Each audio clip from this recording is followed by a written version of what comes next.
Good morning. While you get your Bibles and turn to Daniel chapter 6, I'm going to have a moment with your moms, okay? Moms, today the only thing we need is the small can of Play-Doh that's in your Lesson 8 kit.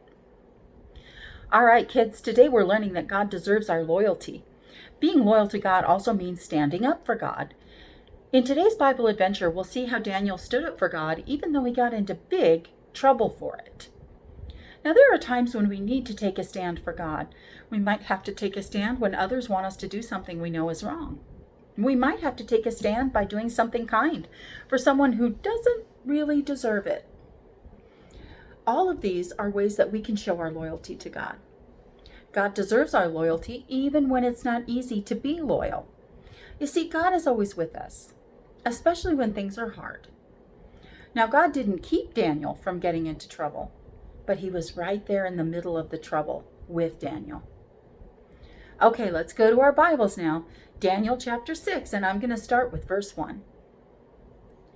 Now Darius thought it would be a good idea to choose 120 governors, and they would rule throughout all of his kingdom.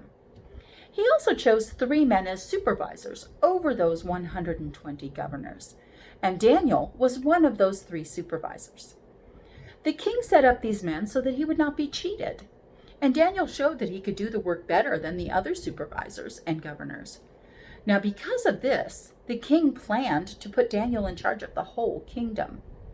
So the other supervisors and governors tried to find reasons to accuse Daniel, but he went on doing the business of the government, and they could not find anything wrong with him.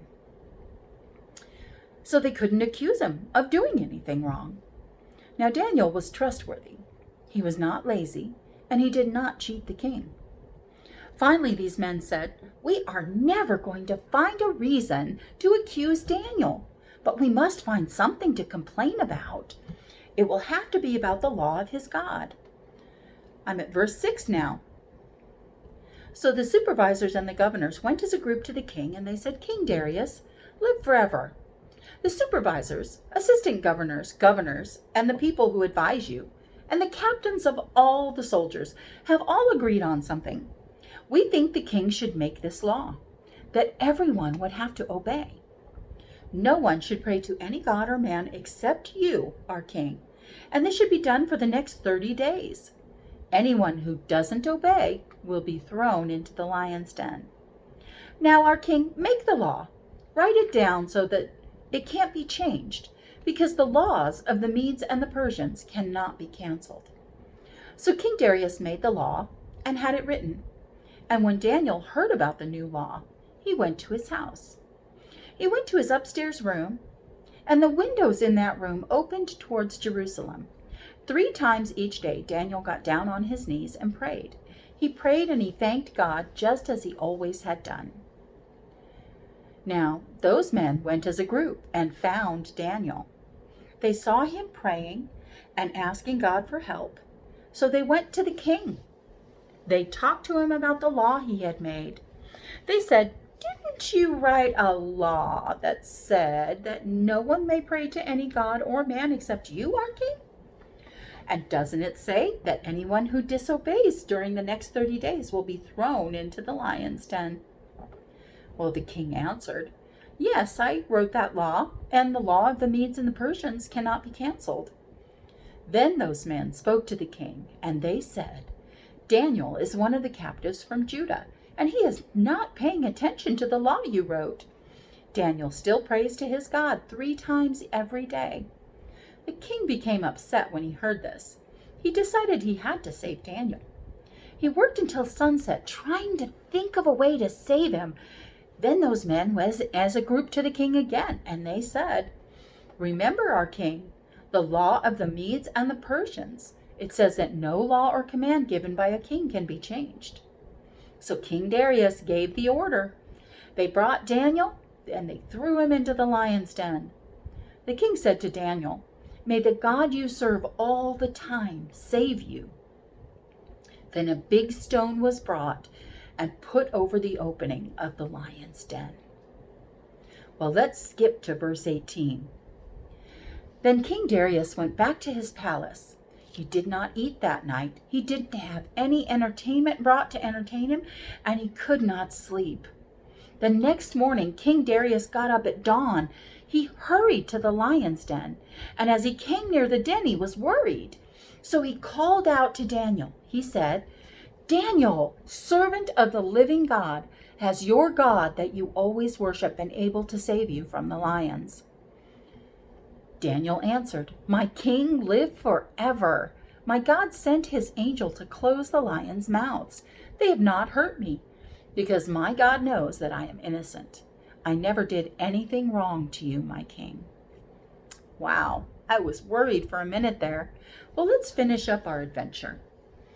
In verse 23, it says that King Darius was very happy. He told his servants to lift Daniel out of the lion's den. So they lifted him out, and they didn't find any injury on him. This was because Daniel had trusted in his God. So now it's question time. Are you ready? How did Daniel show that he was loyal to God? Well, the first thing he did was that he continued to pray, even when he knew he could get into trouble for it. And what made it hard for Daniel to stay loyal? Well, I would say that new law was a big reason for it to be hard. But Daniel kept on being loyal. Now, loyalty isn't always easy, but God deserves our loyalty. The Bible adventure we just learned about is a great example of loyalty. So right now, let's go ahead and get out our Play-Doh. Okay? Now, I'd like you to shape something out of your Play-Doh. Anything that you want. You can pause the video while you do that and then come back. All right, well, I made a heart. What did you make?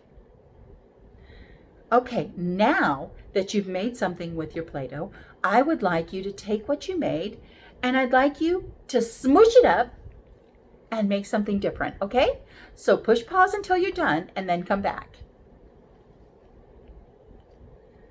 Wow, our Play-Doh changes really easily, doesn't it? It changed to whatever you wanted to shape it into. Do people who are loyal change as easily as this Play-Doh? People aren't always loyal. Sometimes we're changeable. Sometimes our friends can convince us to do things we know we shouldn't. Sometimes we're loyal, and sometimes we're not. Sometimes we don't feel like doing the right thing, so we don't. Sometimes we know what the right thing is, but we're afraid of what other people will think. And we're just like our Play-Doh. You know, God isn't like that. He's always with us and he never changes. He stands by us no matter what. So now you have a decision to make. Are you going to be changeable or loyal? Let's not be as easily shaped as this Play-Doh. Let's stay steady and be loyal to God because he deserves it. All right, so I'm going to invite you to join me here next week where we're going to learn about a time when God gave back something that the Israelites had lost. I'll see you next week. Bye-bye.